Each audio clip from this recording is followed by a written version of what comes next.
Hello students, প্রতিদিনের মতো আজকে আবার আমি একটি নতুন ভিডিও নিয়ে হাজির হয়েছি। আজকের আলোচনার বিষয় চরণদাস এমএলএ। চরণদাস এমএলএ গল্পের রাজনৈতিক প্রেক্ষাপট নিয়ে আজকে আলোচনা করব। তোমরা যারা আমার চ্যানেলে নতুন তারা চ্যানেলটিকে সাবস্ক্রাইব করে নেবে, তাহলে সবার আগে নোটিফিকেশন তোমাদের কাছে পৌঁছে যাবে। চরণদাস এমএলএর রাজনৈতিক প্রেক্ষাপট। উত্তরে কি বলছে? নীতির রাজা হলো রাজনীতি, কিন্তু সেই রাজনীতি পরিচালকদের অন্ধ স্বার্থপরতা তা যে ভিখারি নীতিতে রূপান্তরিত হবে, এ কথা জ্বলন্ত দৃষ্টান্ত কি করলো এই গল্পে। এখানে যিনি নায়ক, জনসাধারণের ভোটাভুটিতে ভাগ্য বলে এমএলএ পদে অধিষ্ঠিত হয়েছেন। এই পদে অধিষ্ঠিত হওয়ার পূর্বে এবং পরে চরণদাসের জীবনে যে আমূল পরিবর্তন সংঘটিত হয়েছে এবং তা যে রাজনীতির আনুকূল্য এবং সুন্দরভাবে বর্ণনা দিয়েছে লেখক। এই চরণদাস সম্পর্কে কি করেছিল? স্রষ্টার কৌতুকপূর্ণ অভিমত, মা বাপের কাছ থেকে পাওয়া নাম চরণদাস। এক সময় লোকে ভালোবেসে তাকে চরণদাস জি বলে ডাকত। আজকাল সরকারি দপ্তরে তার নাম হয়েছে শ্রী চরণদাস এমএলএ। সাধারণ লোকের মধ্যে যারা নিজেদের ইংরেজি জানা বলে ভাবত, তারা তাকে ডাকত ইয়ে সাহেব, আর যারা ইংরেজি জানতো না তারা তাকে ডাকত মাইলেজি। এই চরণদাস বছর চারেক পর এসেছে তার পুরনো পার্টি অফিসে, অর্থাৎ গ্রামে। এই গ্রামে পূর্বে তার বাড়ি ছিল। রাজনৈতিক দাক্ষিণ্য এবং চোরাপথে প্রচুর অর্থাগমে গ্রামের গেয় স্বভাব পরিবর্তন করে শহরে আদব কায়দা রপ্ত করতে পাকাপাকি হয়ে কি করছে, সে শহরে এসে আস্থানা গেড়েছে। অল্প দিনের মধ্যেই কি হয়েছিল, শহরের আর 5টা ধনী ব্যক্তিদের মতো সেও ধনী ব্যক্তিতে রূপান্তরিত হয়েছে। পয়সার জোরে অল্পেই শহরের কি হয়েছিল, আভিজাত্য রপ্ত হয়ে যায়। ছেলেমেয়েরা সব কি করে, দামি দামি স্কুলে পড়াশোনার সুযোগ পায়, ফ্ল্যাট বাড়ির বাসিন্দা হয়, ইত্যাদি ইত্যাদি।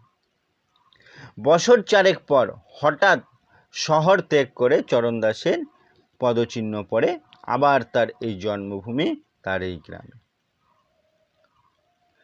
অবশ্য এর কিছু কারণ আছে। আর কয়েক মাস বাদেই ইলেকশন। যাদের ভোটে জয়ী হয়ে তার ভাগ্য ফিরেছে, আবার তারা না সমর্থন জানালে ভাগ্যের চাকাটা উল্টে যাবে। কাজেই এই সময় যদি পদমর্যাদার কথা ভুলে যদি সাধারণ মানুষের মাঝে নিজেকে মিশিয়ে দিয়ে এবং জনসমর্থনে আদায় করতে পারে, তাহলেই আগামী 4 বছর তাকে কি করতে হবে, কোনো দুশ্চিন্তায় পড়তে হবে না।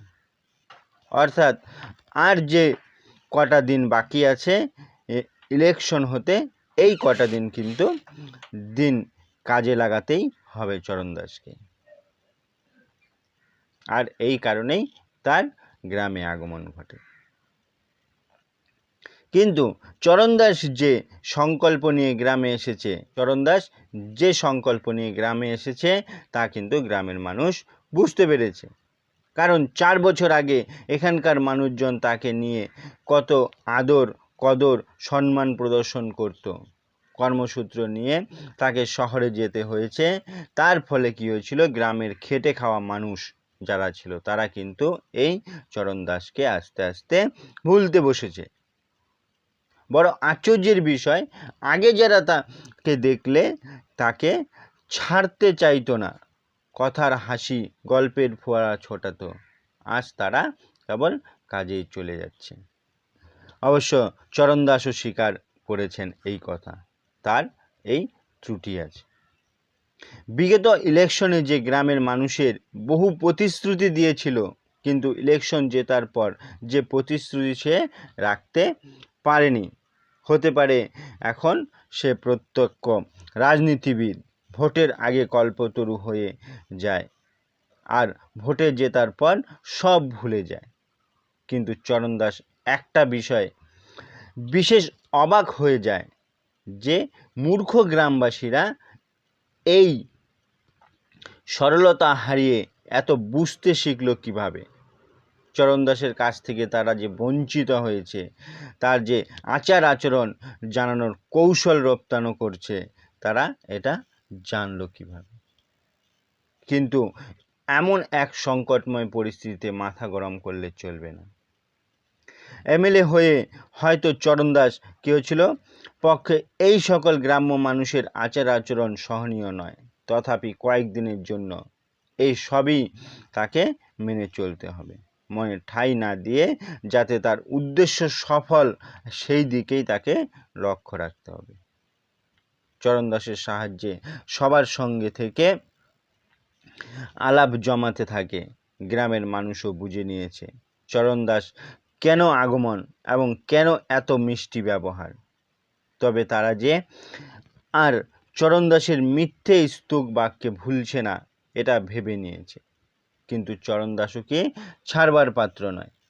সে যত বড় পদমর্যাদাধারী লোক হোক না কেন, ভোট আদায় করতে তাকে কি করতে হবে, ছোট হতেই হবে।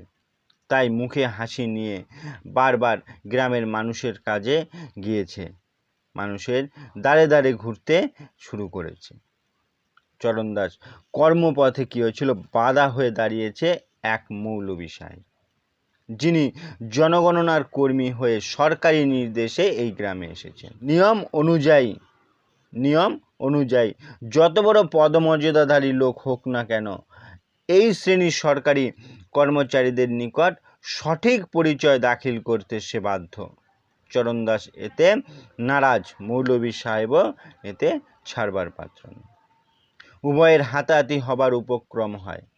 শেষে এমএলএর ক্ষমতা বলে চরণদাস মৌলবী সাহেবকে বরখাস্ত করার হুমকি দেয়। মৌলবী সাহেবও পাল্টা হুমকি জারি করে। সাময়িকের মধ্যে গ্রামের মানুষের মধ্যস্থতা বিষয়টা মিটিয়ে যায়। চরণদাস হঠাৎ বুঝতে পারে এখন কারো সঙ্গে দ্বন্দ্ব জিয়ে রাখা উচিত হবে না, কারণ এমনটি চলতে থাকলে সংখ্যালঘুর ভোট কাটা যাবে।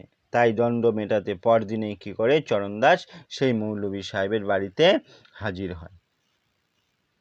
বাস্তববাদী গল্পকার এমনইভাবেই কি করছে, বর্তমান রাজনৈতিকদের স্বরূপ ব্যাখ্যা করেছে, বুঝাতে সমর্থন হয়েছেন রাজনীতির মতো কর্দজ স্থান বুঝি আর নেই। এটি হলো স্বার্থপরতার একটি অন্ধ ঘাঁটি।